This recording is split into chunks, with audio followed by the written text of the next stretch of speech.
Olá, boa noite. Eu sou o professor Cauê Pimentel e a nossa aula de hoje será sobre os transtornos de ansiedade e as drogas analgésicas de ação central. Aula essa ministrada na disciplina de psicofarmacologia do curso de psicologia da Unic Rondonópolis. Neste momento, vamos aguardar então os alunos adentrarem a sala para em seguida iniciarmos a aula.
Boa noite, pessoal. Tudo bem? Boa noite, professor. Oi, oi. E Boa aí, galera? noite.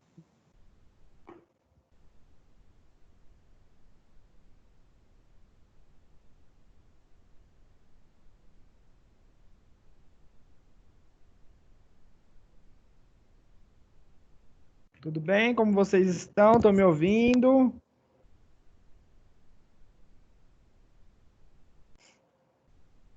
Estão Estou me escutando ouvindo? perfeitamente. Ai, que bom, muito bem. É, Então, vamos esperar mais um pouquinho o pessoal ir entrando. E daí a gente já inicia a aula, tá? Quem quiser fazer o download da aula de hoje, ela tá lá na unidade 4.1, tá?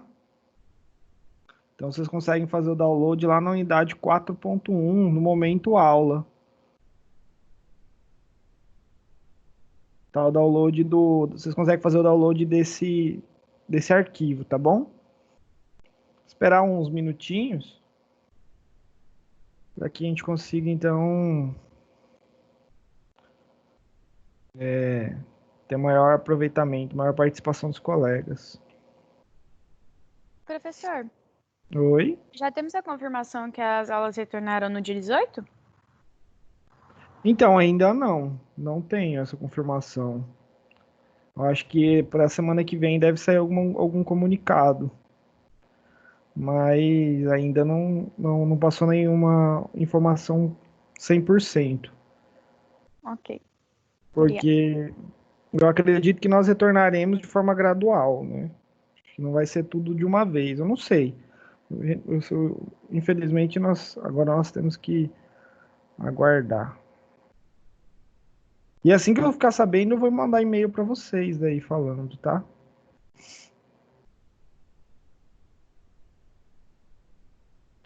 Vou mandar aqui pro colega.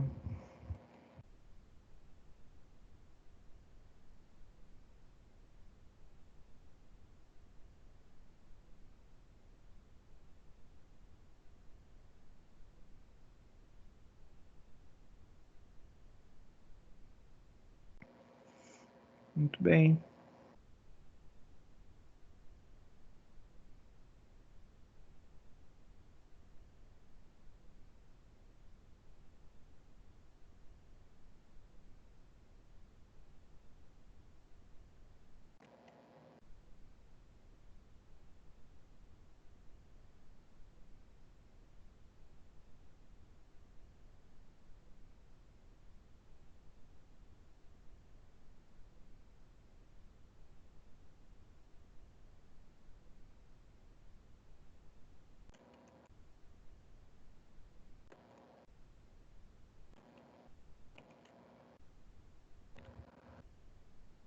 Peraí, deixa eu voltar aqui para a reunião. Eu tava tentando mandar o link. Isso.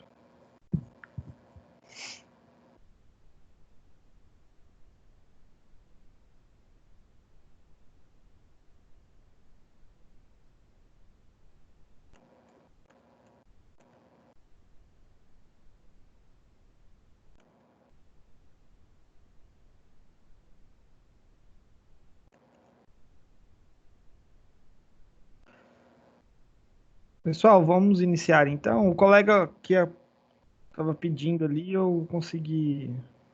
Ele conseguiu o link.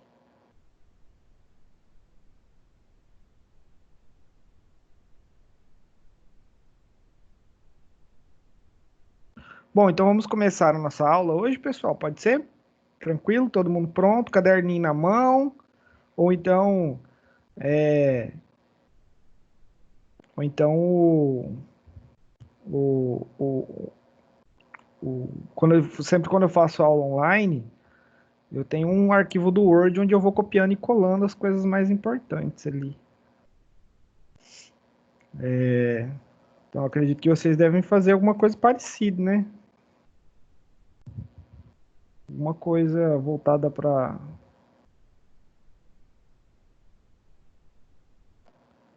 as anotações, né? Então, vamos lá. Só a gente confirmando o áudio tá legal para todos, tá beleza, Tá bom. né? Tá tranquilo? Então, beleza. Então, vamos iniciando. E daí, em seguida, nós damos continuidade. Deixa eu só fechar aqui o WhatsApp, que senão ele vai ficar pitando no meu fone. Aí. Pessoal, então, hoje a nossa aula é sobre transtornos de ansiedade, tá? Então, transtornos de ansiedade. É uma aula diferenciada, no livro didático não tem específico sobre transtornos de ansiedade. Então, eu quis incluir na aula de hoje para que a gente consiga ter um potencial de discussão superior. E também nós vamos trabalhar sobre as drogas analgésicas de ação central. Esse conteúdo é programático do livro didático, tá? Então, ele tá... É que o livro didático eu não segui ele na íntegra, porque, como eu havia falado na aula passada, existem alguns pontos em que a gente precisa trabalhar de uma forma mais tranquila em alguns momentos e de uma forma mais, uma abordagem maior. Então, eu não segui o roteiro do livro didático, mas nós vamos estar trabalhando em cima do livro Você tem que ir pro didático salão. todos os conteúdos. Tá bom? Carla, seu áudio tá ativado. Carla não, Letícia. Não, mas agora tá todo mundo no mudo, né? Tá todo mundo no mudo. O Vinícius tá online? Que ele tá em espera aqui. Vinícius, tá tranquilo aí, Vinícius? Porque tá em espera o dele. Então vamos continuar. Vou falar com ele aqui, professor. Peraí. Porque tá em espera aqui. Eu não sei se ele tá ouvindo ou não. Não sei se tem algum problema. Então tá. Em relação, antes da gente iniciar a nossa aula teórica propriamente dita, né? Importante a gente esclarecer alguns pontos voltados para avaliação parcial, tá, pessoal? Então, a avaliação parcial ela vai envolver uma atividade dentro do portal. Então, eu nem enviei e-mail para vocês, mas eu vou estar enviando e-mail para vocês. Então, vocês vão ter que a avaliação formativa, né? Avaliação.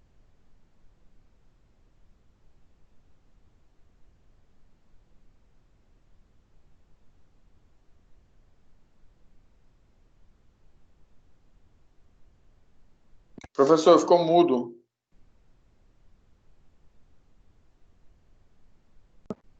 Aí, beleza, voltou? Tava mudo Voltou. mesmo. Então, a avaliação formativa, pessoal, ela vai valer agora no segundo bimestre 1.500 pontos, tá? Então, desses 1.500 pontos, nós vamos ter 3 atividades principais, né? 3 atividades principais, que são as atividades do portal. Peraí, deixa eu apagar aqui. Ficou feio. Então, a avaliação formativa, né? Formativa, valendo 1.500 pontos. Né? Então, nós vamos ter 3 atividades. Nossa, horrível de novo, gente.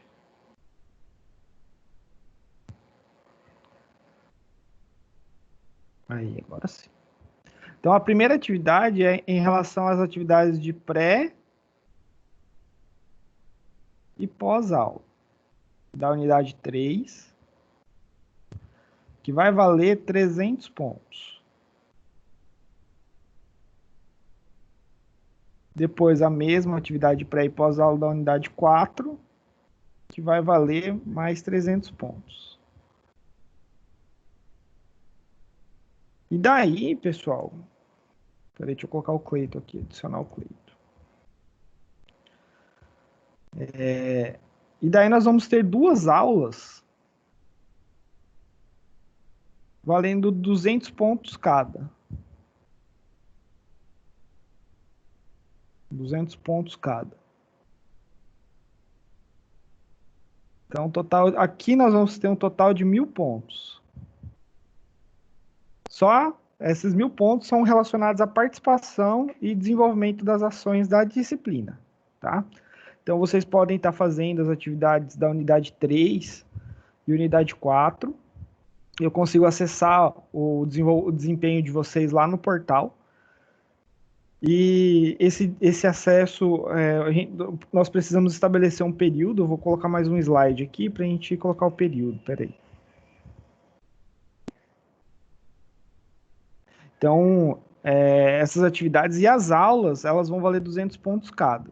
Então, as aulas que vão valer ponto será a aula da próxima semana, então da semana que vem, que nós saímos de um feriado e não conseguimos conversar com todos, né? Então, fiquei com um pouco de receio de, às vezes, o aluno esquecer e tal. Então, a aula do dia 15 e a aula do dia 29...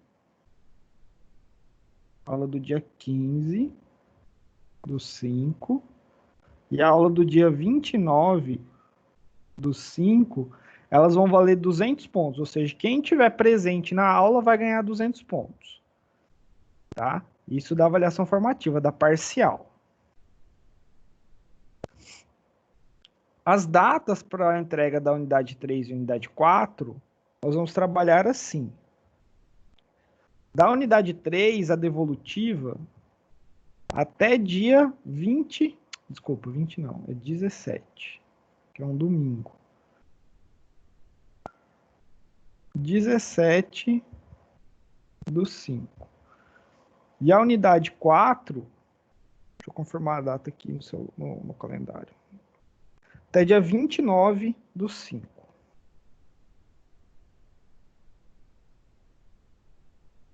Então, as atividades de pré-aula e pós-aula.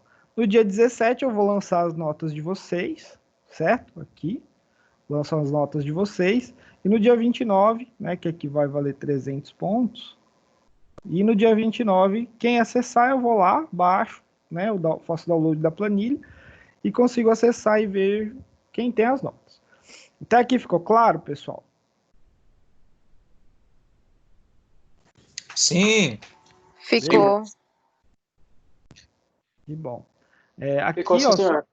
só para a gente seguir, aqui, nesse conteúdo, do dia 29, nós vamos trabalhar sobre drogas. Ah, peraí, aqui colocou legenda. Aí. O conteúdo do dia 29 aqui é sobre drogas, por isso que é importante a participação de todos. Professor, do dia 15 e do dia 29, dia 22 não conta ponto, então? Não, 22 não. Só 2 dias. Vamos contar ponto. A gente pode pensar, mas... Põe 22 e 29, eu vou viajar dia 15. Ah, é?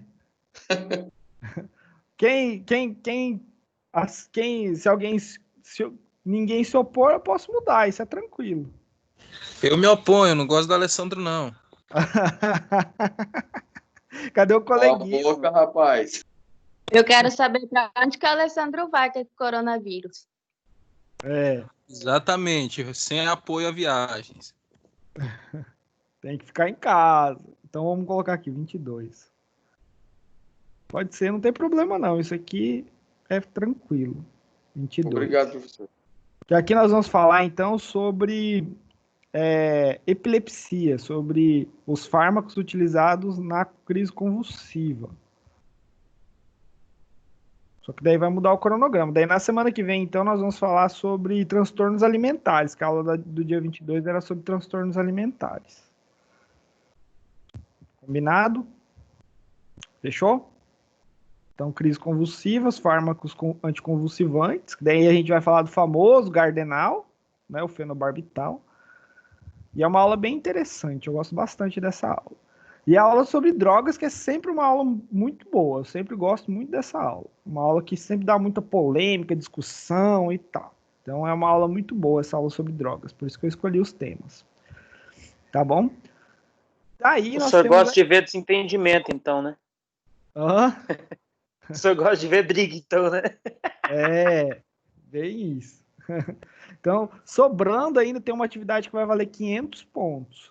Que daí eu vou esperar passar o prazo, pelo menos de vocês desempenharem a atividade da unidade 3, para passar para vocês, senão vocês ficam muito sobrecarregados. Porque daí dá tempo de vocês fazerem a unidade 3 e fazer pelo menos a unidade 4. São só 3 sessões, é pouquinho, não é muito tempo que vocês levam, mas eu vou passar só depois da próxima semana, só na semana que vem, para não sobrecarregar essa atividade que vai valer 500 pontos. Eu vou utilizar o portal do aluno, né, o próprio PDA, né, o AVA, que nem vocês fizeram a avaliação oficial, sabe? Só que vai ser uma avaliação, uma atividade para vocês darem uma devolutiva sobre os temas que nós vamos estar trabalhando. Então, eu vou trazer algumas situações clínicas mesmo para vocês expressarem, escreverem mesmo um pouquinho o que vocês acham e tal. Então, essa vai ser uma atividade bem legal, assim. E eu vou dar um período para vocês desempenharem de 15 dias para estar fazendo, tá? Então, vai ser, por exemplo, eu passo na semana que vem e vocês vão me entregar só no final do mês. Tá? Então, eu só não passo agora essa atividade para vocês, porque senão vai sobrecarregar muita coisa. Combinado? Beleza? Beleza. Então tá bom. Qualquer dúvida que vocês tiverem, vocês podem entrar em contato comigo, tá? Pode mandar e-mail. Todas essas informações que eu tô passando, eu vou passar por e-mail. Por e-mail no AVA de vocês. Então, daí a gente fica bem alinhado. E se tiver dúvida, né, pode mandar no WhatsApp, pode falar comigo aí, que estamos abertos à comunicação e diálogo e, né, possíveis melhorias, com certeza, também. Então, iniciando a nossa aula, falando sobre ansiedade.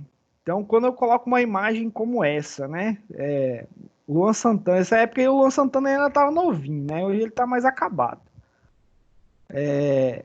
Então, imaginem, né, uma situação onde vocês estão sendo expostos. Então, imagina um cantor, no caso do Luan Santana. Eu escolhi o Luan Santana porque eu procurei uma entrevista dele. Ele fala que sempre antes dele entrar no palco, ele sente um frio na barriga. Então, daí eu busquei essa informação, isso numa reportagem e tal. E daí a gente começa a pensar, né? O que seria esse frio na barriga, né? O que seria essa ansiedade, esse nervosismo? E isso pode influenciar nas nossas ações no dia a dia. Então, eu acredito que todo mundo já sentiu esse friozinho na barriga aí antes de tomar uma decisão ou antes de ter alguma atividade que nunca fez, né? Nunca desempenhou uma ação. Então, igual a primeira vez que eu fui dar aula online para vocês, nunca tinha dado aula remota assim, utilizando Teams e tal. Então eu fiquei ansioso, fiquei um pouco nervoso em relação a isso, porque é uma situação nova. Então, geralmente, quando nós somos expostos a um ambiente onde nós não nos sentimos à vontade ainda, ou não temos a liberdade de comunicação, nós sentimos um pouco essa ansiedade. E daí, nós iniciamos refletindo sobre isso, né? Então, a ansiedade, ela está presente na nossa vida. Porém, ela está presente de uma forma boa, né? Então, é importante a gente sentir um pouco ansioso, sentir aquele frio na barriga. Isso faz parte, né? Até muitas vezes torna a sensação da experiência mais prazerosa. Porém, em alguns momentos, a ansiedade ela vem a se tornar um processo patológico, ou seja, ela vem a gerar malefícios no convívio social e no funcionamento orgânico dos nossos sistemas. Então, nós vivemos essas situações de ansiedade diária. Além disso, essa ansiedade ela tem o potencial de promover a motivação para o alcance das nossas metas, além de ser uma força necessária para a nossa sobrevivência. Então, nós sentimos essa ansiedade, nós às vezes compartilhamos essa ansiedade e isso nos faz parte da nossa vida, não tem como tirar. Sempre nós vamos viver momentos como esse. E a ansiedade, ela não é a mesma coisa que estresse, né? O estresse, ele envolve uma característica de estado de hiperalerta, porém não com os mesmos sinais e sintomas da ansiedade. Porém, a ansiedade pode desencadear o estresse, e o estresse também pode gerar sinais e sintomas de ansiedade, ou seja, eles estão lado a lado ali. Porém, em situações diversas, né? Então, imagine vocês estão saindo da casa de vocês e visualizam um acidente de moto. Então, isso é um fator estressante. Você sente, tem aquela descarga de adrenalina, aumenta a frequência cardíaca, aumenta a frequência respiratória, tem dilatação da pupila, né? Você está pronta para agir ali. E isso depois de essa taquicardia gera sinais e sintomas durante todo o período. Por exemplo, você pode perder o sono e tal. Isso foi um momento estressante, né? Diferentemente de um momento em que ocorreu uma ansiedade, onde você estava para atravessar a rua e não sabia se dava o passo porque os carros estavam em alta velocidade. Então isso gera até mesmo um fator de ansiedade. Então o estresse, ou mais aproximadamente o estressor, é uma pressão externa colocada sobre o indivíduo. Já a ansiedade é a resposta emocional subjetiva a esse estressor. Então, os dois andam juntos, porém não são a mesma coisa. Então, o estresse, ou mais apropriadamente o estressor, é uma pressão externa. Então, é aquela pressão de você, eu tenho que tirar nota, eu tenho que melhorar o meu desempenho, eu tenho que fazer mais atividade física. Então, esse é o seu momento, seu estressor. E a ansiedade é a resposta emocional que você vai ter em relação a esse estressor. Então, os dois vão andar juntos ali no desenvolvimento das nossas ações.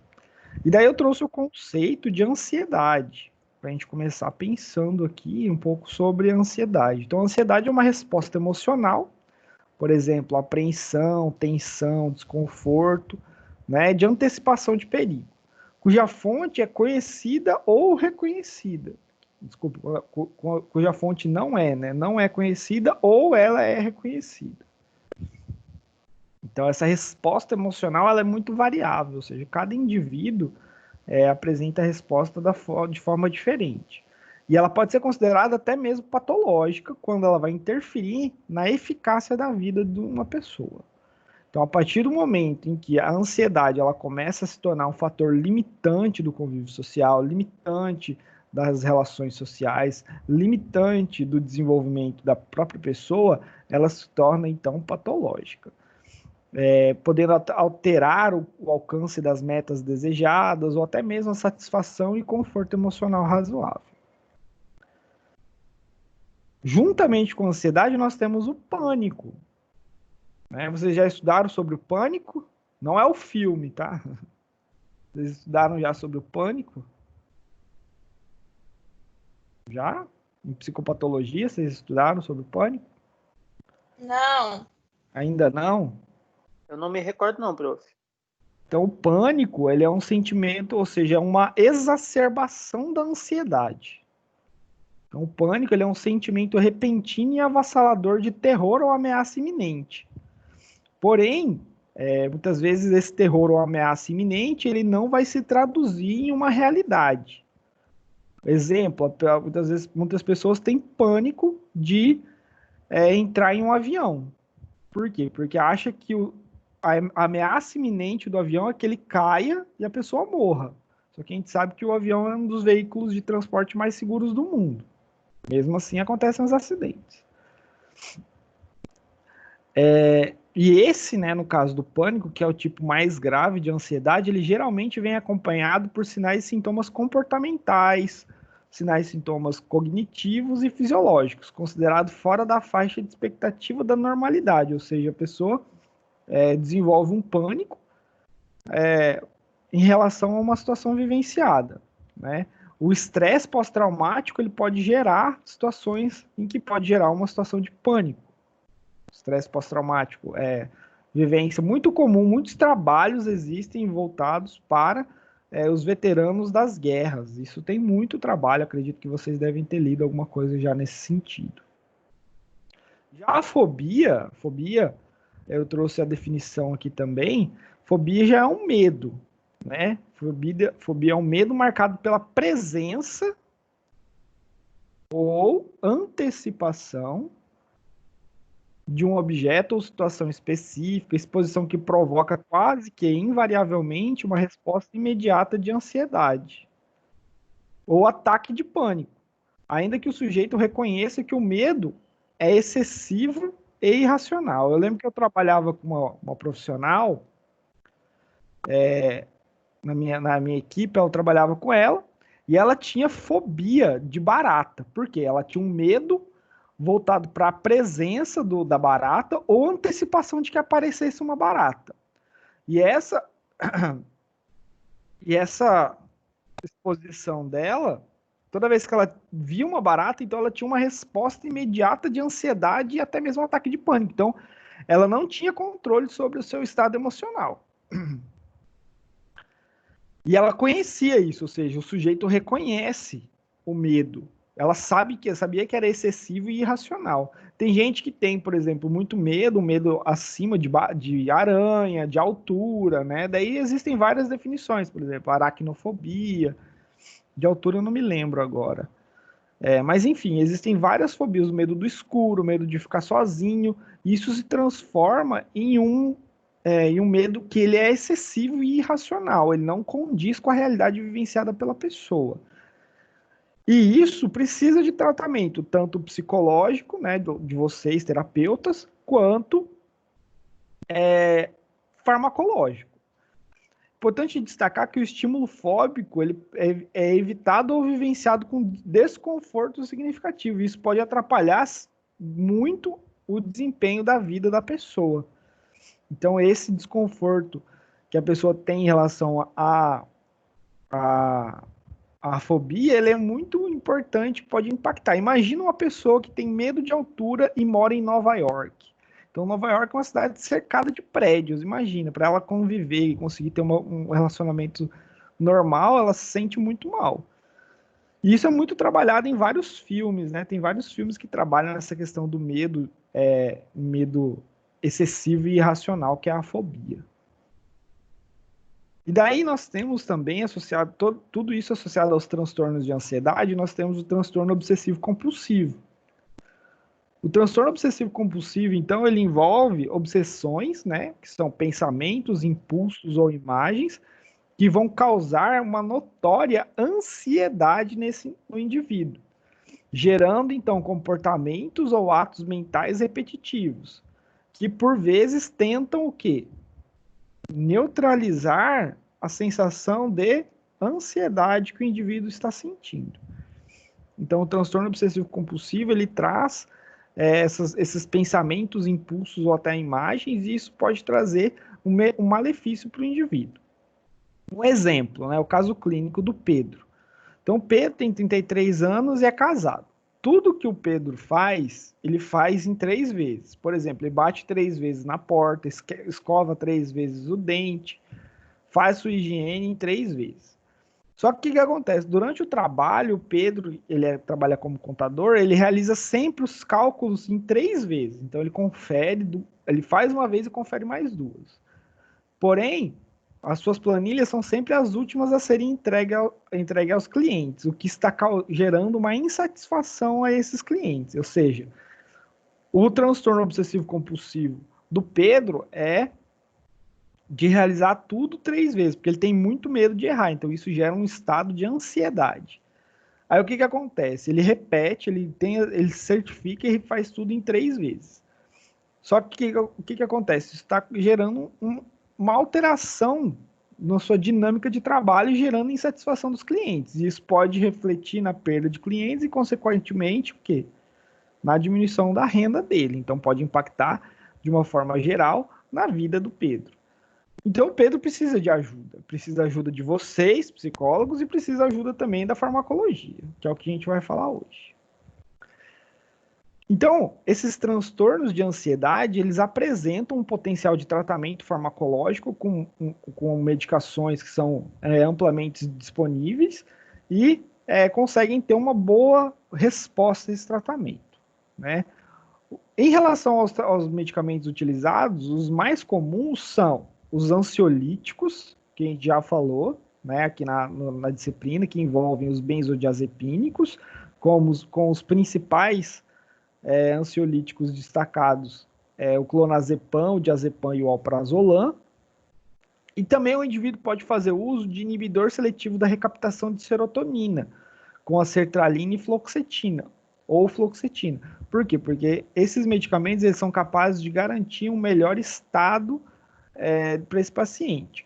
O risco do paciente com transtorno obsessivo compulsivo é ele também desenvolver episódios de ansiedade generalizada, gerando então episódios que envolvam a piora da sua psicopatologia e evolução para um quadro mais grave, como uma depressão ou uma esquizofrenia.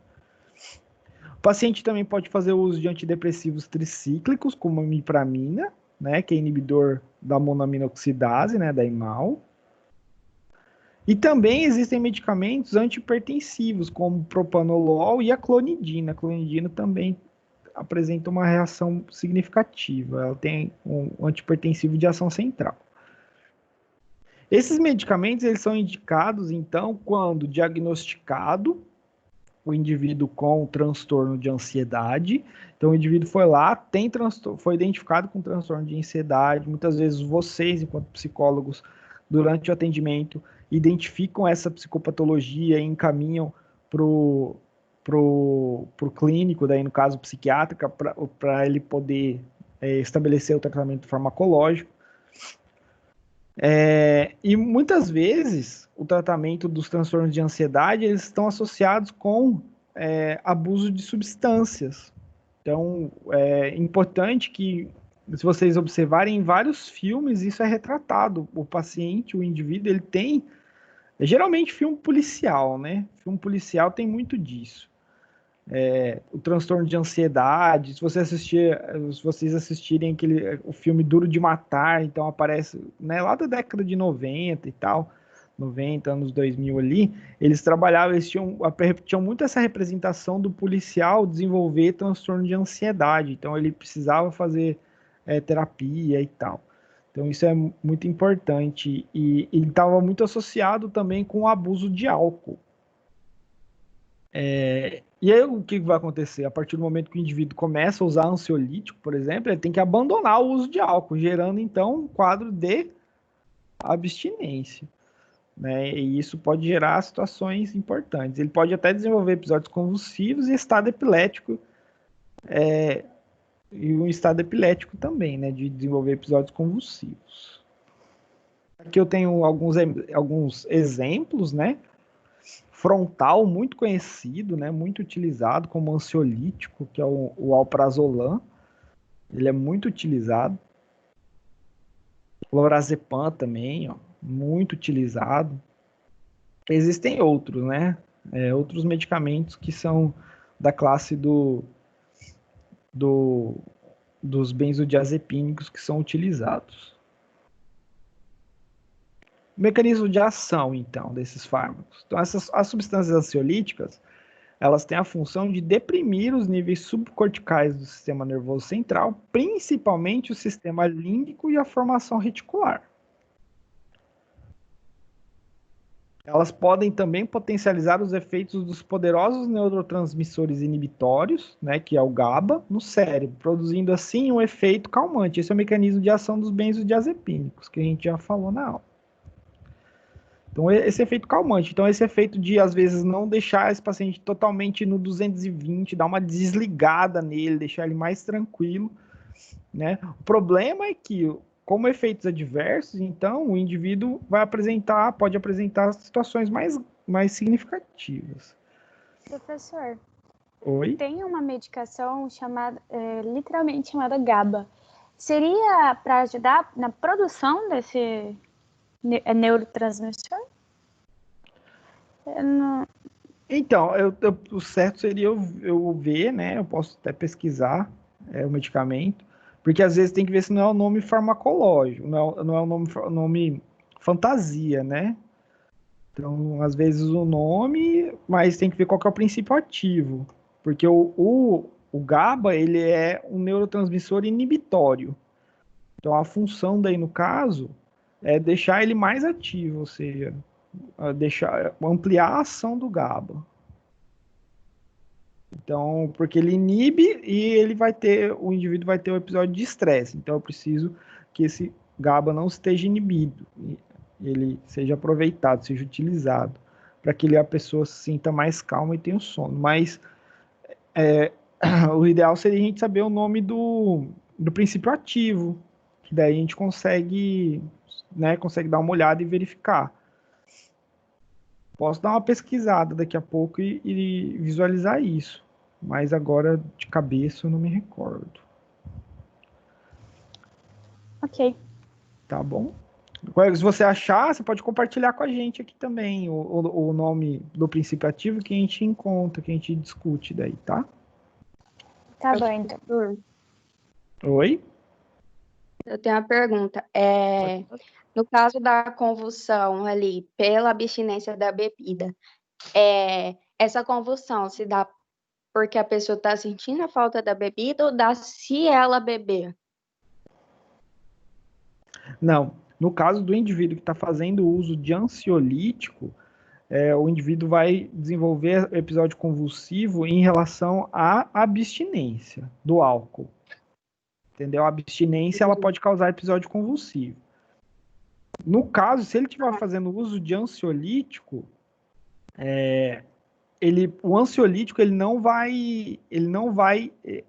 é ao contrário, ele vai tratar a epilepsia, entendeu? Uhum. Ele vai tratar o ansiolítico, principalmente o benzodiazepínico, inclusive os benzodiazepínicos, eles são o principal benzodiazepínico, o diazepam, ele é o tratamento de emergência para episódios epiléticos. Então, Entendi. o indivíduo pode ter ansiedade e estado epilético, entendeu? Aí o ansiolítico é indicado para esse tratamento, no caso do benzodiazepínico. Entendeu? Aí, às vezes, daí, dependendo da necessidade do paciente, no caso, o psiquiatra, ele vai decidir qual medicamento que ele vai dar. Eu vou dar um antidepressivo, né? Imipramina. Mas o indivíduo, ele tem episódio de convulsão, de estado epilético. Então, eu não vou dar um antidepressivo, eu vou dar um clonazepam, porque o clonazepam também ajuda a prevenir crise. Entendeu? Ou melhorar essa adaptação. Entendeu? Entendi. Obrigada. De nada. Então, a ação, né? Todos os níveis de depressão do sistema nervoso central podem ser alcançados. Então, esses medicamentos que são ansiolíticos, principalmente os benzodiazepínicos, eles podem sair desde uma sedação leve, né? O indivíduo nem sentiu, ele não sente nem sono, mas ele sente melhor, né? Uma dose mais tranquila sobre o estado geral. Né, imagine que aqui é uma dose leve e aqui é uma dose aumentada, né? Então, imagine que ele alcança o efeito terapêutico de relaxamento aqui e sensação de bem-estar. Aqui ele já sente um pouco de sono. Aqui ele tem uma sonolência extrema. Ou seja, ele fica acordado de dia. Aqui ele tem sono durante a noite, que nem na aula do sono que a gente falou. Aqui, quando ele toma um pouquinho mais da dose, ele tem o sono e fica meio sonolento de dia. E na dose mais elevada que tem, o indivíduo ele evolui com coma. Ou seja, ele não tem reflexo, ele não tem interação com o meio. Né? Então, os ansiolíticos eles têm esse potencial. Logicamente que o ideal é que eles estejam daqui para trás. Né? Eles não causem o efeito adverso de sono excessivo. Porque isso vai atrapalhar o desempenho da pessoa. Imagina, ela acorda, fica sonolenta até 3 horas da tarde, aí chega às 6 horas da tarde e tem que tomar o medicamento de novo. Esse aí é o diazepam, a fluoxetina, esses ali, né, professor? Essa família aí, né? No caso, a fluoxetina ela é de outra família, mas ela também pode causar sonolência. Ela é dos inibidores seletivos da recaptação de serotonina, lá igual os antidepressivos. Ela é um antidepressivo, mas também ela melhora o humor da pessoa. Mas os benzodiazepínicos, tudo que termina com Zan, diazepam, prazolam, clonazepam, todos eles têm esse efeito adverso de causar sonolência. E eles também são utilizados no tratamento da ansiedade.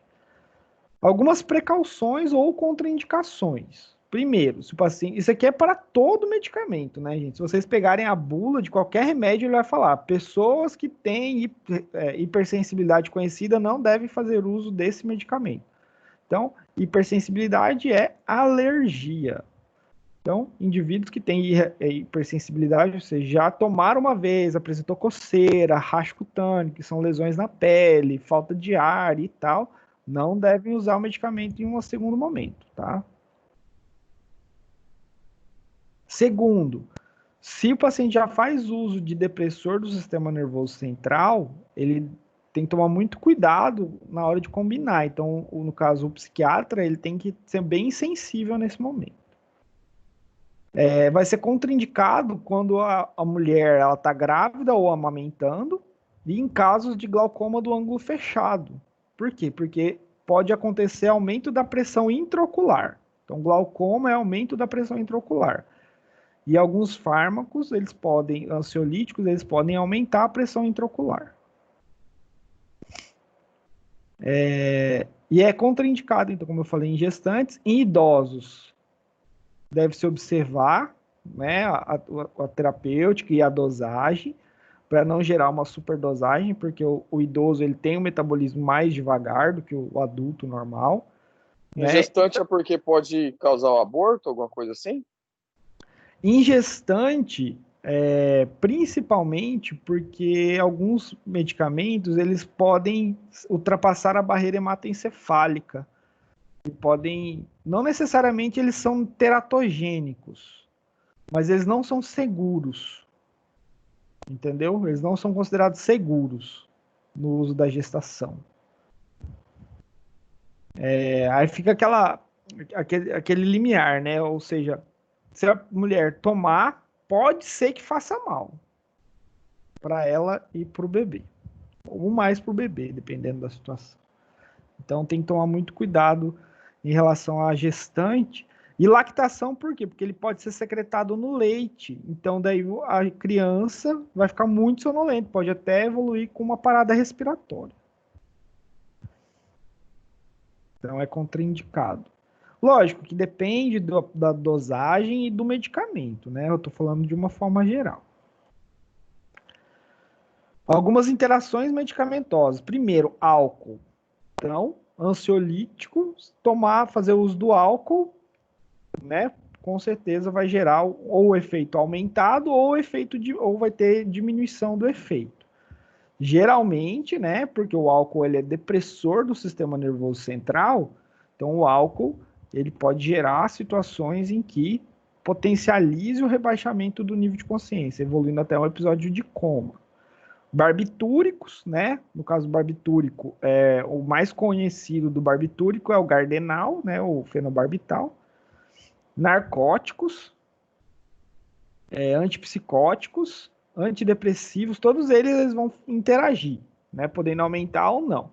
Antihistamínicos, bloqueadores neuromusculares, como medicamentos, esses bloqueadores neuromusculares são utilizados mais a nível hospitalar. A cimetidina e o disulfiram. O disulfiram a gente vai falar na aula sobre o tratamento do alcoolismo. O disulfiram ele é um antialcoólico. Ele inibe o metabolismo do álcool, o disulfiram. E pode ser observado a redução nos efeitos do uso do cigarro e também o consumo de cafeína. Então o indivíduo tende a fumar mais, por quê? Porque ele diminui a sensação de bem-estar causada pelo cigarro e também o consumo da cafeína. Então, pessoas altamente ansiosas têm em comum o uso do álcool, cafeína e cigarro. É muito comum. Isso é muito representado. Eu gosto muito de usar o exemplo dos filmes, porque isso é muito representado, né? O pessoal bebe, né? Bebe whisky, bebe cerveja, e sendo nos filmes tem essa questão da ansiedade é muito apresentada. Eu acho muito interessante isso. E é importante quando vocês assistirem o filme identificar ali. Pode professor, Oi? Professor, o slide está em qual aula? Está na 4.1. 4.1 na aula. Eu coloquei um videozinho para vocês assistirem sobre as drogas analgésicas de ação central, porque esses medicamentos a gente já falou tudo, né, sobre eles. É só, né, falando diretamente sobre a ansiedade, né. E daí a gente vai chegar na aula sobre sobre as drogas analgésicas de ação central, que nada mais é que os opioides. Dúvidas, pessoal, até agora sobre os fármacos utilizados na ansiedade? A gente já falou sobre todos eles, né? Só um remember aí. Tranquilos? Beleza? Podemos dar continuidade? Sim? Sim. Beleza. Sim. Então daí... Podemos passar sim, senhor. Tranquilo. Beleza, fechou. Precisando, só me chamar aí, se precisar que volte. Então, as drogas analgésicas de ação central, ela é um capítulo do livro de vocês. Acho que é o 3.1, se eu não me engano. Não tenho total certeza, mas depois vocês conferem lá. Acho que é o capítulo 3.1 do livro, né? E é importante a gente falar, porque as drogas analgésicas de ação central, elas são, assim, muito utilizadas. Muito, muito. Quando eu falo muito, é porque é muito. Muito utilizadas, principalmente as drogas analgésicas de ação central. Aqui a gente não vai falar dos anti-inflamatórios não esteroidais, do tipo paracetamol, dipirona, nimesulida, aspirina. Eles não são de ação central. O mecanismo de ação deles é através do processo inflamatório. Agora, as drogas analgésicas, elas agem a nível de neurotransmissor. Por isso que a gente vai abordar elas. Então, primeiramente, é importante a gente caracterizar sobre a dor. Eu acredito que todo mundo já vivenciou a dor, né? Situação de dor. Essa dor, ela pode ser física, ela é subjetiva, né? Mas ela pode ser física, emocional, psicológica, enfim, várias possibilidades de dor. Para as mulheres que já tiveram parto normal, dizem que a dor mais forte que um ser humano pode sentir é a dor do parto normal. Estudos. E eu não sei, não tenho propriedade para falar isso. Mas quem já teve, fala que é importante. Logicamente que a dor do parto normal está envolvida com um momento único da fase do ciclo vital da mulher, que é um momento de dar à luz, de parir a pessoa que ela ama, né, o filho dela. Então, envolve aspectos muito importantes aí voltados para o parto normal, e eu não vou ficar aprofundando, porque isso gera uma discussão potencial significativa aí, e é importante que vocês observem. Inclusive, para as meninas, e também quem tiver interesse, existe o filme, O Nascimento do Parto, O Renascimento do Parto, desculpa.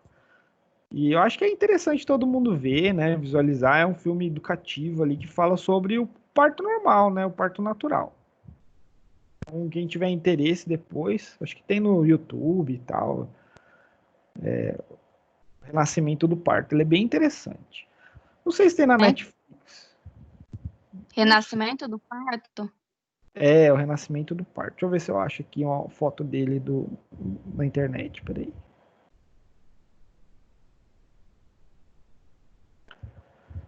E ele é bem interessante, assim, sabe? Um filme que traz uma visão diferente, a gente, né, evolui pensando nele. E, assim, querendo ou não, é uma fase do ciclo vital de todo ser humano. Professor, tem na Netflix, acabei de achar aqui. Então, deixa eu abrir o Netflix aqui também. Vou mostrar para vocês. Legal, legal. Então, eu lembro que tinha na Netflix, eu não lembro se saiu do catálogo. Mas se você falou... Eu acabei de achar aqui. Vou só projetar a imagem aqui, tô pesquisando aqui, tô abrindo o Netflix. Joyce, manda o link no grupo. E é interessante, porque é um documentário, é um filme meio que documentário, assim.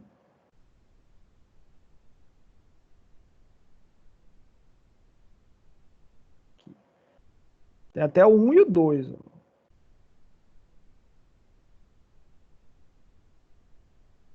Aqui, ó, vou compartilhar com vocês a tela.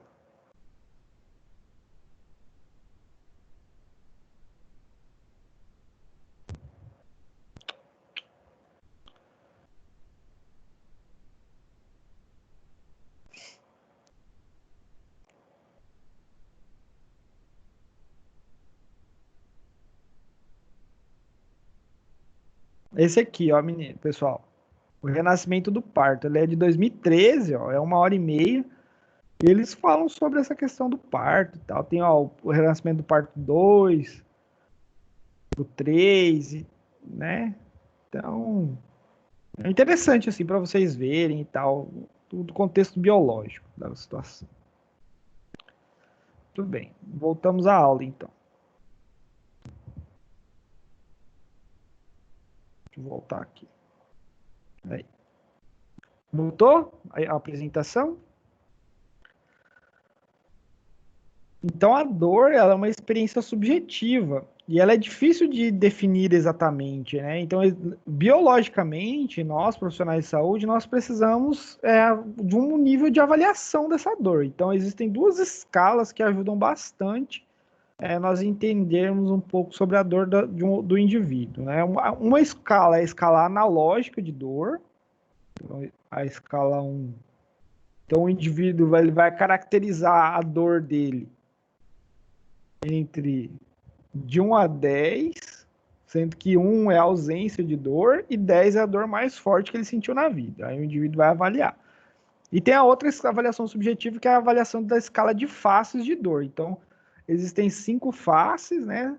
5 expressões, e dentro dessas expressões existe, ou seja, da ausência de dor, né? Até a dor mais forte, tá? Face 5.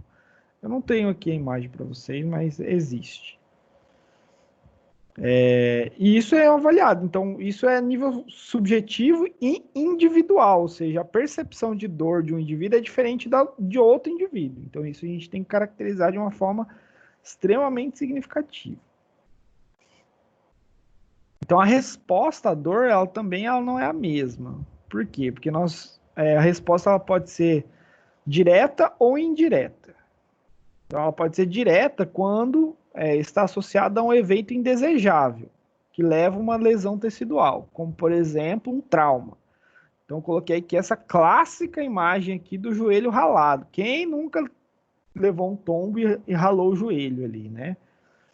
Então, essa é clássica, um trauma. Lógico que podem existir situações mais graves, uma fratura de perna. Eu, por exemplo, já quebrei meu braço, né?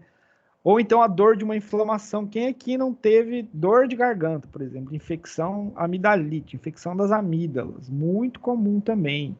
Né? Uma gripe, um processo inflamatório, dor no corpo e tal. Todo mundo, todos nós. Né? E a dor do câncer.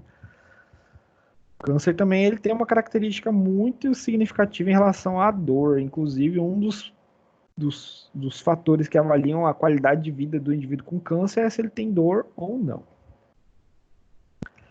E a dor intensa ela pode originar-se independente de qualquer causa predisponente. Então, um exemplo, o indivíduo pode ter uma neuralgia do nervo trigêmeo. Então, a dor a nível que envolve o nervo.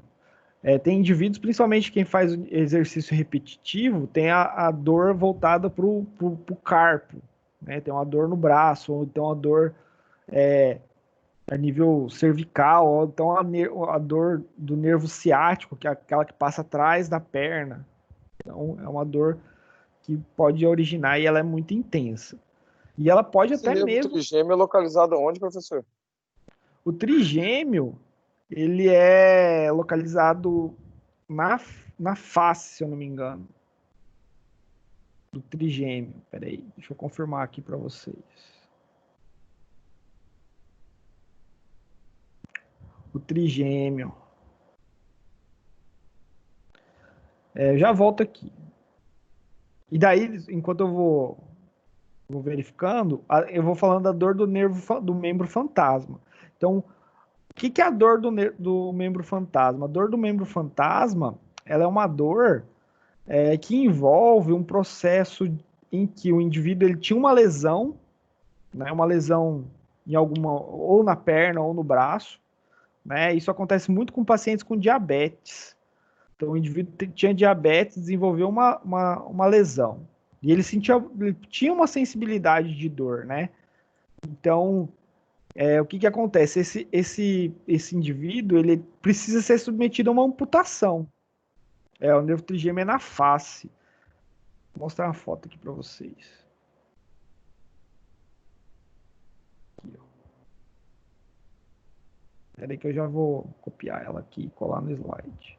Então, o que que acontece? O indivíduo, por várias vezes, ele sente, ele queixa de dor, mesmo após ele sofrer a amputação.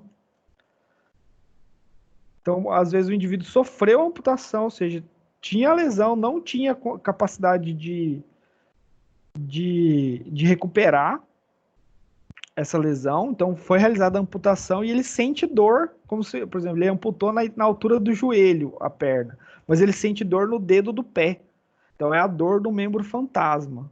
E isso é um problema crônico que pode trazer uma repercussão psicológica para esse indivíduo. O trigêmeo é esse aqui, ó. Por isso que ele é trigêmeo.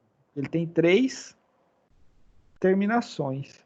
Então a dor do nervo trigêmeo ela é muito comum em indivíduos, porque pode dar dor, dificuldade para mastigar, para falar. Então ela é bem importante, bem significativa. Certo?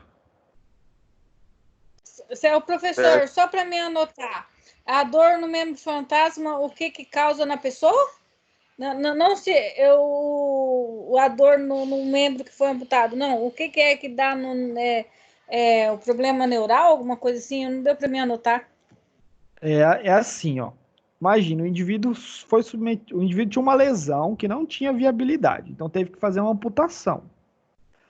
Por exemplo, amputou, né, para baixo do joelho, certo? Então isso é muito comum em pacientes que têm diabetes. Só que o que acontece? Não, professor, isso eu entendi. Eu não entendi o que causa na cabeça da pessoa. É porque o que acontece? Ele continua sentindo a dor, por exemplo, ele amputou o pé do paciente. Aí ele continua sentindo dor no dedão do pé. Por isso que é membro fantasma. Ele reclama de dor, ou ele fala que tá coçando, meu pé tá coçando, mas ele não tem o pé mais, foi amputado. E isso gera uma sensação, ele tem a sensação, por quê? Porque a terminação nervosa, ela existe. Só que foi amputado, né? Foi retirado ali. E ele tem essa sensação de dor. E isso pode trazer repercussões psicológicas para o indivíduo. Entendeu? Sim, entendi. Obrigada. É porque foi amputado, mas ele continua reclamando de sentir dor, por exemplo, no dedão, no dedo do pé, no hálux, nome científico do dedo do pé. Muito bem. E a resposta à dor, ela é individual. Então, ela é uma consequência, né? Ela pode ser também uma consequência de uma lesão cerebral ou até mesmo a lesão de um nervo. Também pode trazer uma resposta à dor aumentada. Então, a lesão cerebral, caracterizada por um trauma crânioencefálico ou um acidente vascular encefálico, pode gerar, né, o famoso derrame ou um trauma. Já nessa imagem aqui, eu trouxe para vocês uma infecção pelo herpes zoster. Então, o vírus da herpes, ele causa uma lesão e ela causa muita dor, essa lesão aqui. Essa lesão aqui, se vocês observarem, ela segue o caminho do nervo. Então, ela está muito associado, o vírus da herpes, ele desenvolve muito a lesão no nervo. Então, essa lesão, ela atinge o que nós chamamos de dermátomos, né, que são as divisões da sensibilidade dos nervos no nosso corpo.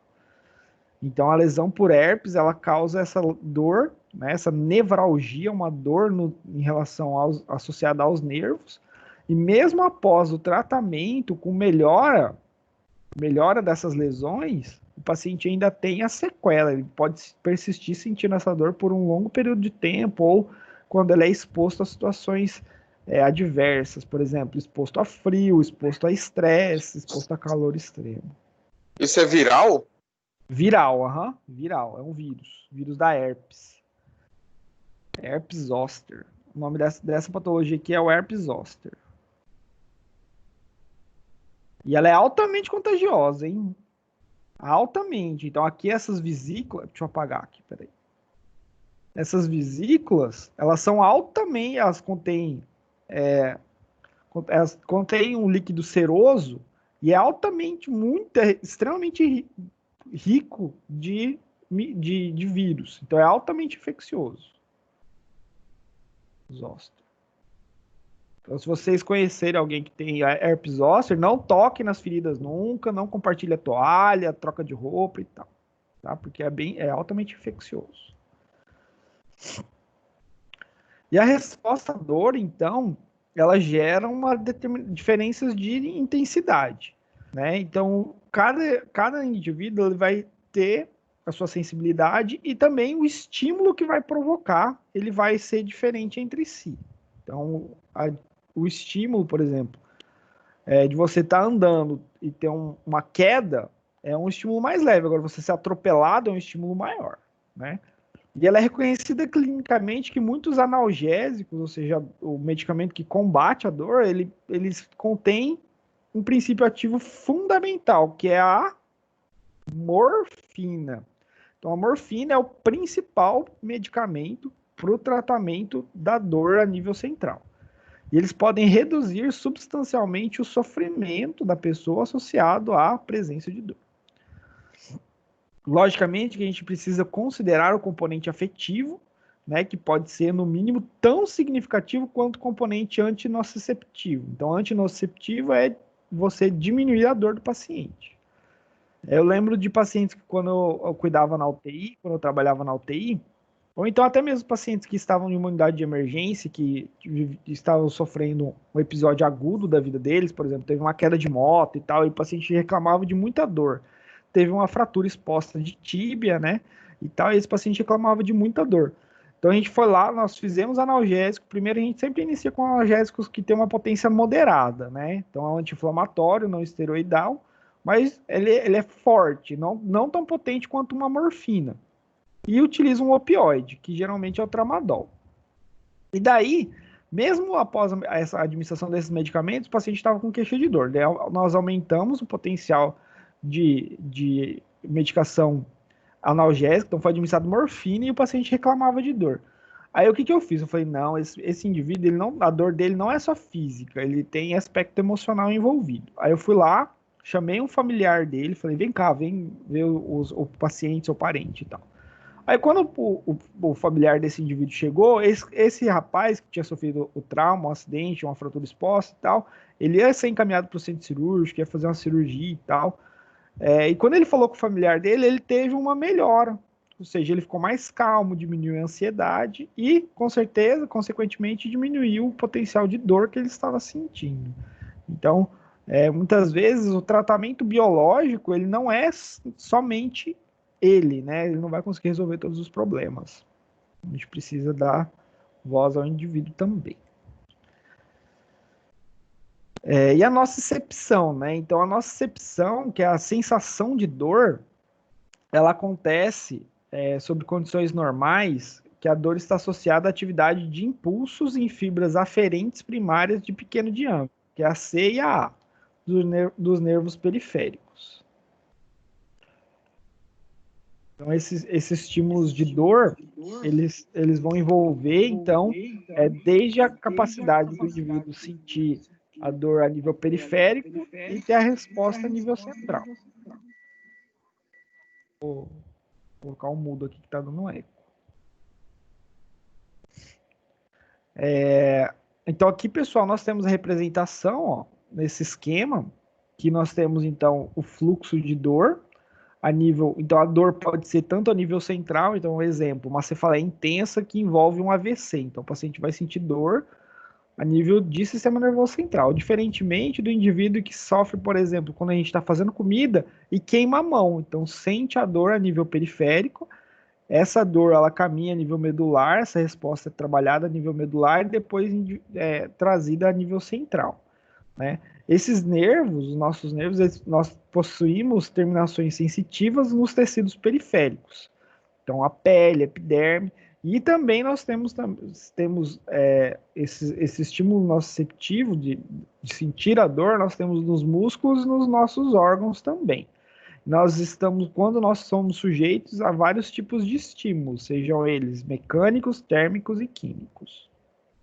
Então, é um esquema bem simples, né? Então, nós temos a nível periférico,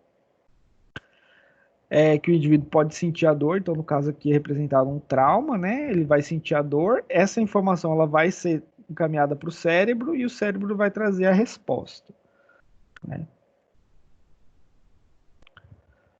E a maioria dos neurônios de fibras não mielinizadas, que é o C, ela está associada às terminações nociceptivas polimodais e transmitem, então, são responsáveis por transmitir a dor profunda, aquela dor mais intensa, difusa e em queimação. Enquanto as fibras mielinizadas, elas transmitem a dor aguda e bem localizada, geralmente associada a um corte, a uma lesão localizada, né? Uma queimadura e tal. E as fibras, elas vão transmitir a informação nociceptiva proveniente do músculo, das vísceras, né, dos nossos órgãos e também da epiderme, da nossa pele.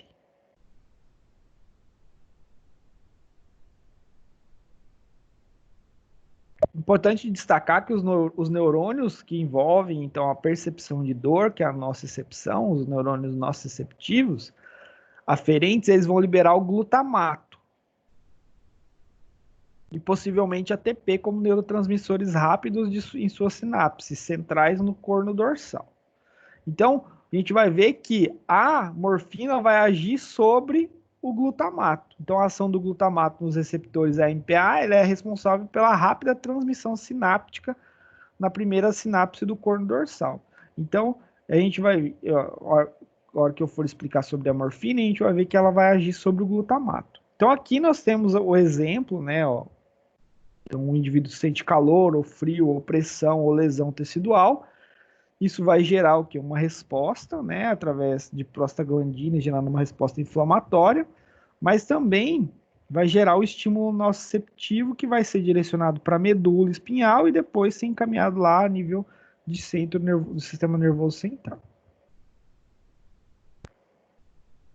E daí nós chegamos no contexto da aula, que nós precisamos falar do ópio. Então, o que é o ópio?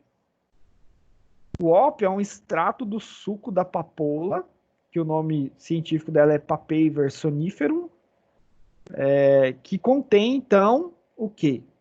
A morfina. E aqui nós temos o exemplo de uma papoula. E aqui o leite da papoula, que é o que contém, então, esse extrato. O ópio, inicialmente, ele apresentava finalidades sociais e medicinais. Então, no começo do seu conhecimento, ele é utilizado para finalidade social, como se fosse a nossa cerveja do dia a dia. Né? Então, até que tem uma imagem representada do ópio sendo vendido aí nos boticários da vida. E ele gerava, então, sensação de euforia, de analgesia, e ele também é utilizado para evitar diarreia. A gente vai falar sobre isso. Ele começou a ser utilizado lá na Grã-Bretanha no final do século XVII. E o que aconteceu? Lá no final do século XVII, começou a ter muito uso do ópio. Né? E a pessoa, inclusive, foi um dos problemas sociais da época. Por quê? Porque o ópio começou a gerar as pessoas, aumentar o número de mendigos na rua, aumentar o número de pessoas vivendo na rua, em características deploráveis e tal, situações deploráveis. E gerou um problema social muito grave lá na Grã-Bretanha no século XVII.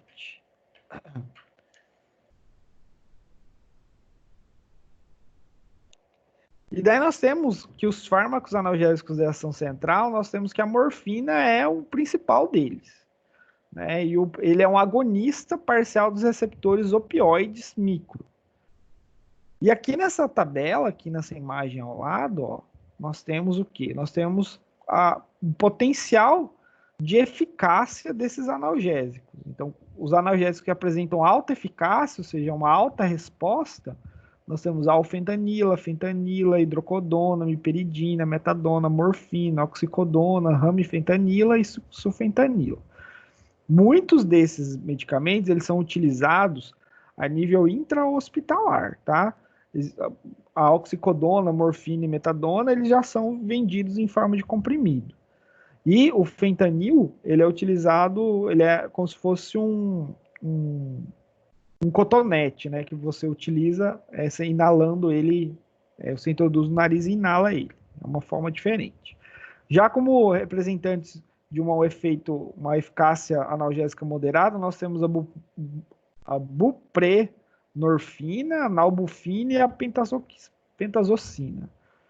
E de baixa eficácia a codeína. A codeína é altamente vendida, amplamente vendida nas farmácias e indicados por médicos aí de uma forma geral. Os efeitos mais importantes da morfina, elas acontecem no sistema nervoso central, no trato gastrointestinal, que a gente vai falar sobre isso, embora também existem efeitos em outros sistemas, como o trato geniturinário também está associado.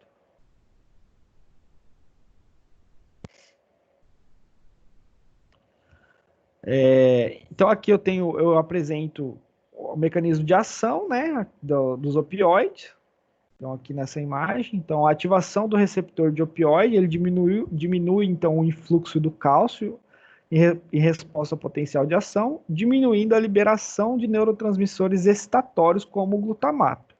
Então se o glutamato faz a pessoa sentir dor, eu diminuo a liberação de glutamato e, consequentemente, o indivíduo não vai sentir tanta dor ou não vai sentir dor. Então, aqui mostra a ação da morfina. E também ele tem a capacidade de uma resposta excitatória por meio da ativação do receptor, que vai aumentar o fluxo de potássio e vai diminuindo, então, a resposta do neurônio pós-sináptico aos neurotransmissores excitatórios. No caso, o neurotransmissor envolvido nesse processo é o glutamato. E eles causam, então, a hiperpolarização das células nervosas, por conta dessa alteração do cálcio e do potássio, cálcio pré-sináptico e o potássio pós-sináptico, inibindo a descarga nervosa e inibição pré-sináptica da liberação do neurotransmissor. Então, em vez de liberar grande quantidade de glutamato, a morfina ela vai segurar lá no receptor opioide e vai diminuir, vai ter pouca liberação de glutamato. Isso vai influenciar na sensibilidade e na presença ou ausência de dor. Claro, pessoal? Ficou tranquilo a explicação? Entenderam? Professor, você podia repetir, por favor? Eu vou repetir. Deixa eu só apagar aqui, então. Então, olha lá. Lembra que quando a gente falou da nocicepção, que é a sensação de dor, o neurotransmissor envolvido na sensação de dor é o glutamato. Então, ele está mostrado aqui, ó, glutamato. O que a morfina vai fazer? Ela vai diminuir a liberação de glutamato na sinapse. Então, ele vai agir nos dois neurônios, no neurônio pré-sináptico, que é esse aqui, o 1, e no neurônio pós-sináptico aqui, que é o 2. Então, aqui está acontecendo a sinapse, né? Sinapse. Aí, o que vai acontecer? No neurônio pré-sináptico, ela vai inibir e diminuir a liberação do glutamato. Conforme, quanto mais analgésica a sedação, o mais potente a ação analgésica do medicamento, porque a gente vai ver que não é só uma morfina, existem derivados da morfina. Um exemplo, o fentanil, ele é 100 vezes mais potente que a morfina. Então, quanto mais potente, maior vai ser a inibição do glutamato. E, consequentemente, o indivíduo vai sentir ou não vai sentir nenhuma dor ou não vai sentir nada. Tanto que alguns medicamentos derivados da morfina são utilizados em cirurgia e em anestesia geral. A morfina é utilizada na anestesia geral e na anestesia raquimedular. Então, diminuindo o glutamato, com certeza o indivíduo não vai sentir dor. E ele também age no neurônio pós-sináptico, aqui no 2, né, quando ele aumenta o efluxo de potássio. E esse neurônio, ele vai ter o quê? Ele vai ter uma resposta diminuída aos neurotransmissores excitatórios. Então, ele diminui a liberação de glutamato no neurônio pré-sináptico e no neurônio pós-sináptico ele diminui a ação desse neurotransmissor, gerando, então, um quadro de ausência de dor ou de diminuição da dor. Agora deu para entender? Deu, prof. Obrigada. Beleza. Tá, muito bem. Daí nós temos aqui quais são as ações da morfina. Os principais efeitos farmacológicos da morfina são, primeiro, a analgesia. Então, a ausência de dor. Ela tem a capacidade de tirar totalmente a dor. Logicamente que a analgesia ela vai ser em consequência à dose e ao tipo farmacológico. Então, pode ser uma analgesia total, no caso de uma anestesia, ou até uma diminuição intensa da dor, ou seja, um indivíduo sente uma dor neuropática e ele toma um medicamento e melhora essa dor. Porém, a morfina causa euforia, né, sensação de bem-estar e tal, e pode gerar até um episódio de sedação, né, de sono profundo. Pode ocorrer o quê? Depressão respiratória, esse é um sinal e sintoma grave, né, do efeito farmacológico da morfina, então pode ocorrer depressão respiratória, ou seja, a pessoa para de respirar, porque relaxa tanto os músculos, que relaxa até os músculos da respiração. Pode causar náuseas e vômitos, né? Então é muito comum isso aqui, ó, paciente que faz uso de medicamento, principalmente morfina endovenosa, em altas doses, o paciente administrar morfina, 5 minutos depois ele vomita. Por quê? Porque induz a náusea e vômito. Professor, Oi? tem a morfina por adesivo também? É tipo um adesivo que coloca na pele? Eu acredito que tenha. Sim. Principalmente isso para indivíduo que tem dor crônica, fibromialgia, Isso. né? Eu vi. É porque, na verdade, eu vi isso numa série uma vez, né? E aí agora você falou, né? Ficou na minha cabeça, porque a pessoa da série, o personagem tinha dor crônica, daí ele usava um adesivo de morfina. Só que a morfina deixava ele muito lento, então causava um pouco de sedação também. Isso mesmo, muito bem. Um seriado que até no livro didático fala sobre o Dr. House. Dr. House, não sei se vocês já viram. Que ele é viciado em codeína, um derivado da morfina. Porque a codeína, inclusive, tá falando aqui, ó. Então ele é viciado em codeína. Então vocês podem ver que tem até uma parte da série em que ele vai ser suspenso de trabalhar como médico porque ele é considerado um viciado em codeína. Então é até interessante, né? Ele precisa conseguir a codeína e tal, daí gera uma situação bem interessante. Quem gosta. Nesse é uma série policial, daí o policial ele corre risco de perder, assim, perder a permissão para atuar por conta do vício na morfina. É praticamente a mesma coisa. Isso mesmo. Inclusive, o problema da morfina a nível hospitalar também existe, tá, pessoal? Então, existe muito furto de morfina e tal. Inclusive, nos hospitais, assim, tanto nas farmácias, os medicamentos controlados, eles ficam chaveados para que não haja contato, né? Para que não seja utilizado como droga de recreação e abuso. A morfina também, ela causa redução da motilidade gástrica. Então, quem já ouviu falar no Imosec, aquele medicamento utilizado para diarreia?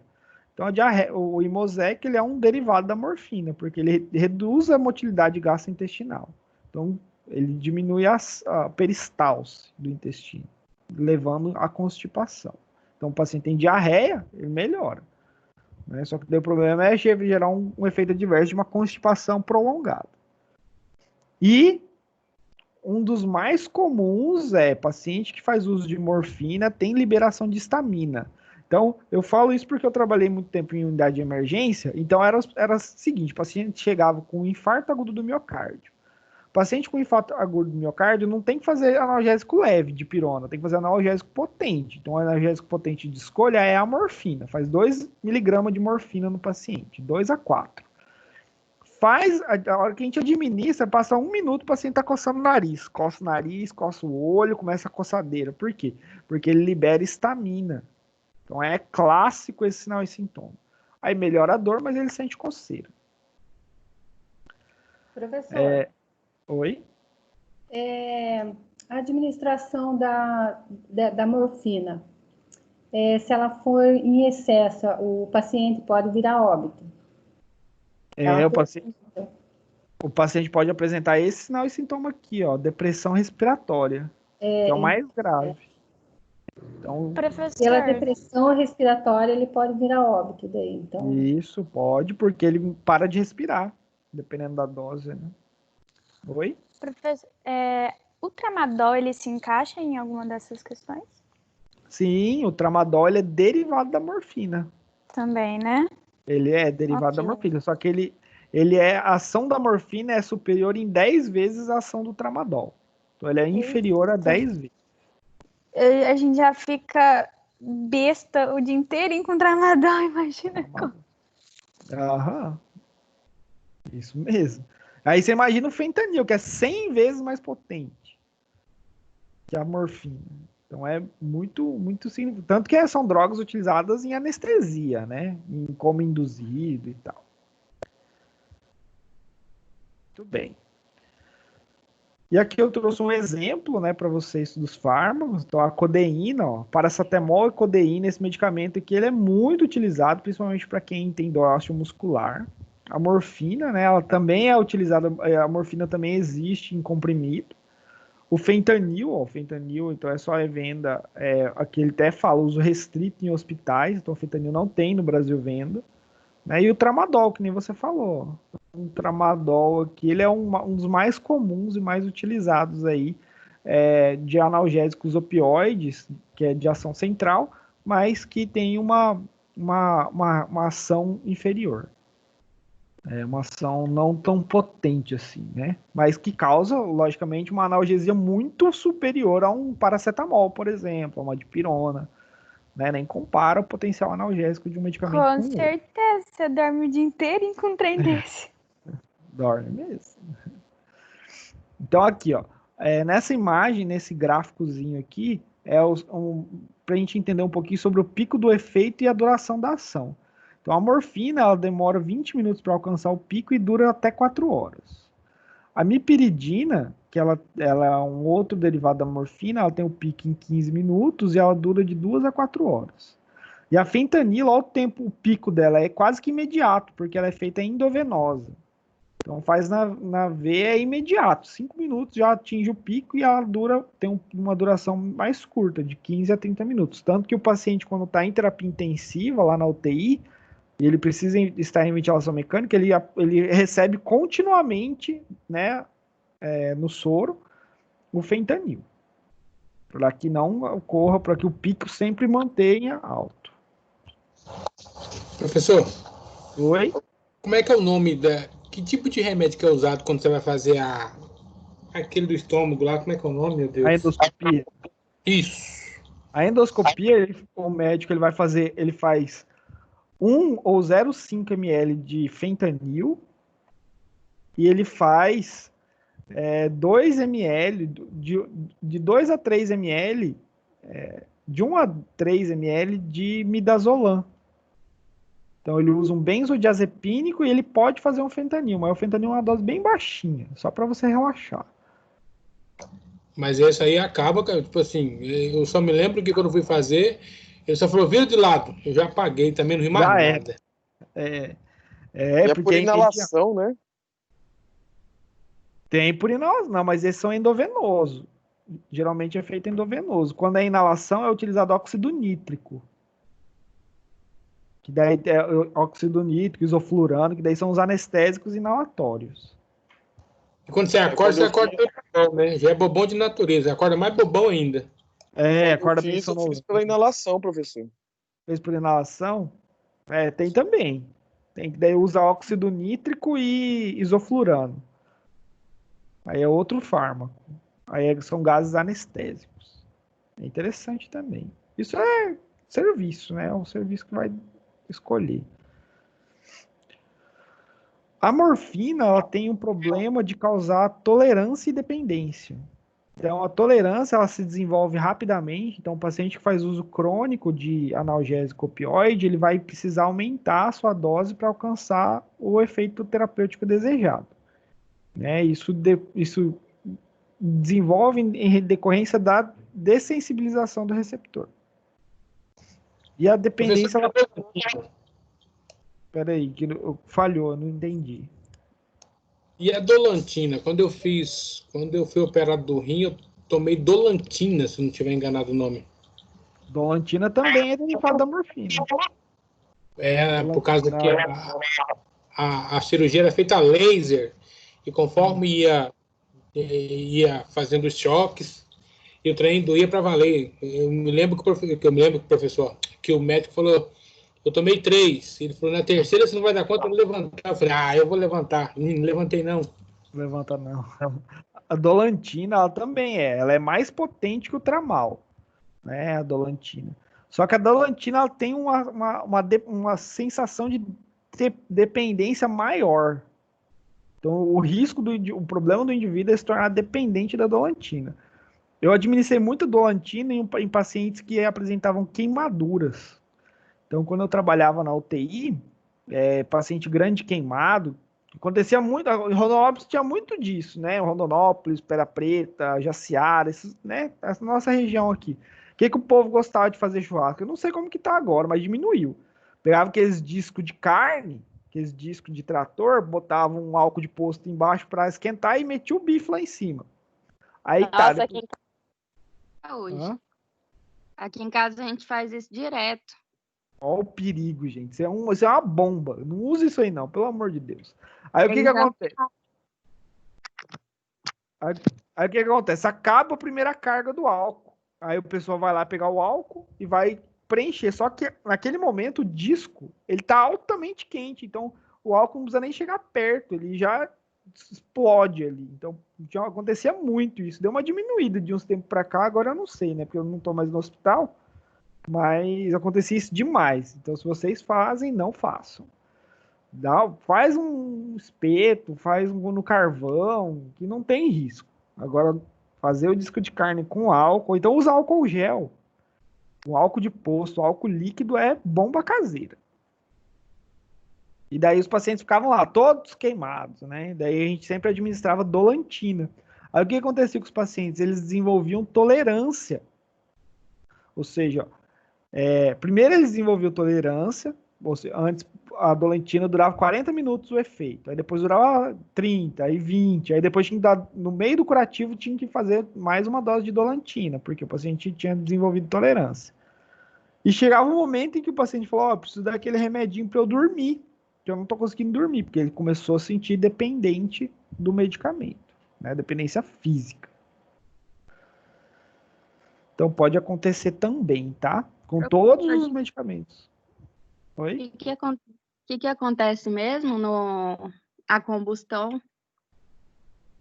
Daí explode, né? Porque a hora que você vai preencher o líquido, o recipiente com mais álcool, todo o entorno ali está em alta temperatura, e daí o álcool explode. Mesmo explode, e lembra que quando ocorre explosão, se tiver um direcionamento de vento, né? Tiver vento no local, então o fogo espalha.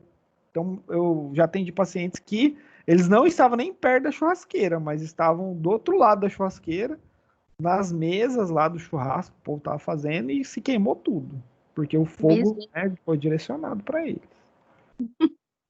É terrível, gente. Não façam isso. Uma vez uns amigos meus me chamaram para fazer, eu não fui, não. Falei, não, isso aí eu não vou, não. Vai que dá errado.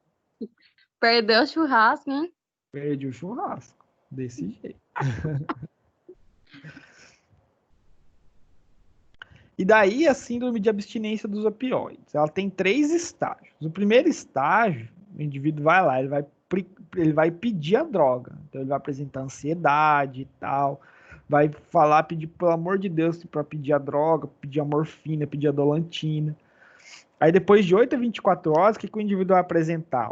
Insônia, ansiedade, distúrbios gastrointestinais, náusea, vômito, diarreia. O nariz pode escorrer, que é a rinorreia, pode acontecer midríase, e o paciente começa a suar pedindo a morfina.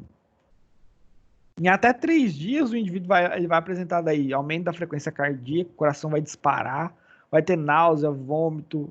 Em decorrência da taquicardia, ele vai ter uma pressão mais elevada, pode apresentar diarreia, pode apresentar febre, espasmos musculares, convulsão, tremor, calafrio, tudo isso voltado para síndrome de abstinência. E isso vocês podem encontrar muito comumente no Centro de Atenção Psicossocial de Álcool e Drogas também. né? Porque uma das drogas de abuso também é derivada do ópio, que é a heroína. Não sei se aqui no Brasil tem heroína ainda, mas a heroína. Ela é derivada do ópio também. Então, a heroína. E ela causa essa síndrome de abstinência.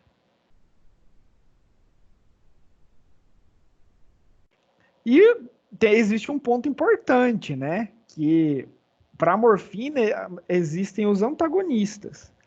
Então, o antagonista da morfina é a naloxona. Então, aqui o mecanismo de ação da naloxona. Então, nós temos o agonista opioide, a morfina, e a naloxona. Só que a naloxona, aqui é o receptor. Então, eles têm que encaixar. Eles têm a mesma chave fechadura, ó, de encaixar. Só que a naloxona ela tem uma afinidade 10 vezes maior que o agonista opioide. Então, ela se liga primeiro. Ela se liga e impede que o agonista opioide, ou seja, que a morfina, exerça a sua ação.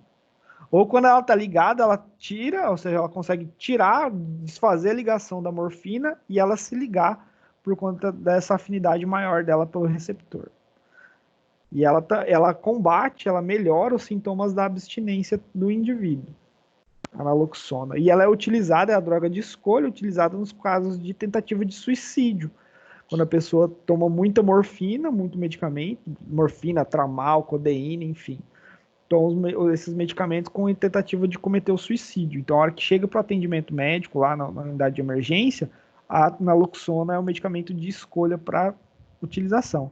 Ela também é utilizada, a naloxona, para reverter o período de anestesia de uma pessoa. Então, a pessoa está lá na anestesia geral, fez a cirurgia, terminou a cirurgia, então, para a pessoa acordar, ou seja, diminuir o efeito da morfina, administra-se a naloxona. Mas ela não causa dependência também, não? Não, ela não causa, porque ela não tem efeito, ela tira o efeito da morfina. Então, ela não tem o efeito de bem-estar e tal, ela não causa esse efeito. Ela, ao contrário, ela vai retirar esse efeito. E ela pode estar associada com a abstinência. Então, quando administra a morfina, então pode estar associada com a abstinência. O paciente pode apresentar os mesmos sintomas aqui, ó, da abstinência. Por quê? Porque ela vai impedir que haja a ligação do receptor da morfina. Entendeu? E alguma dúvida, pessoal, sobre a aula de hoje? Professor.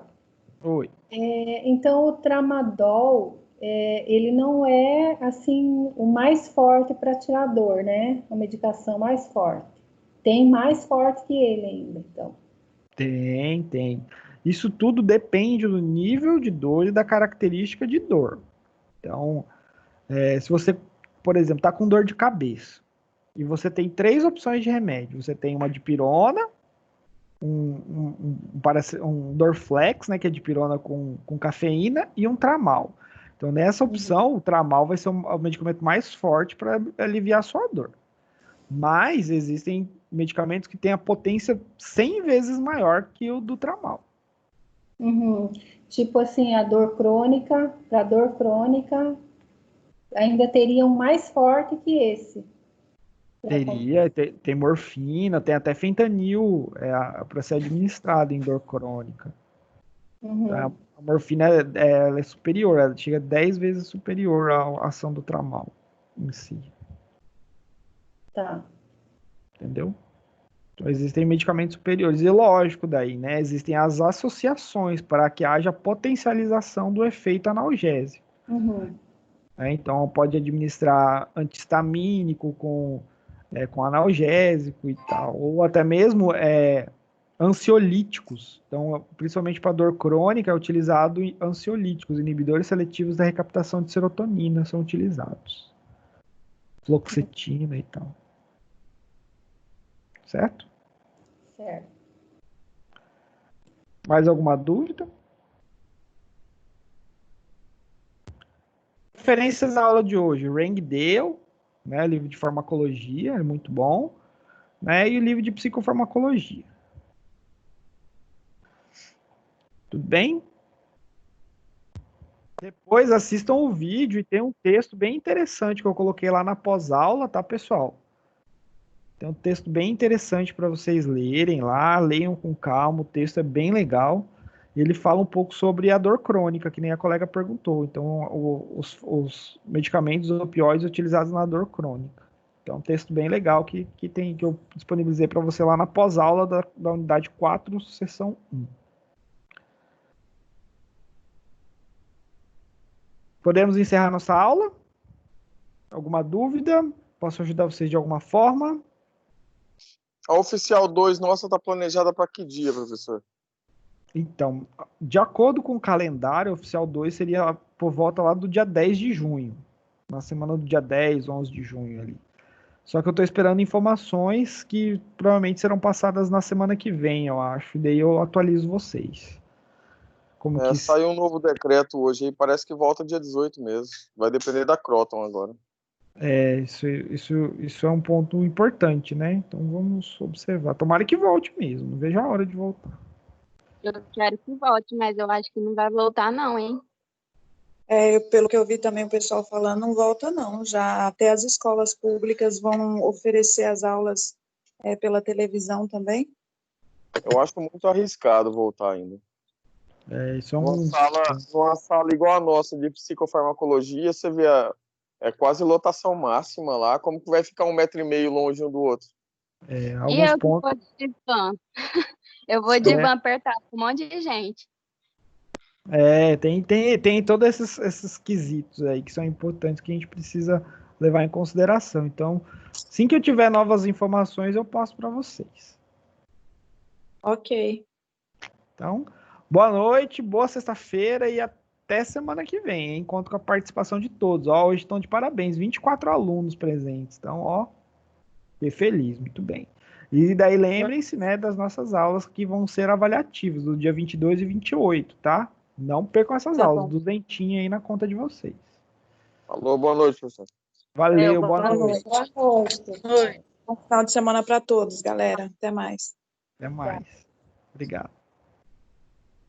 Ai, Joy, saudade ainda. Quem tá falando? É Elane. Oi. Beijo, até mais. Bom final de semana para vocês. Tchau, tchau, pessoal. Tchau.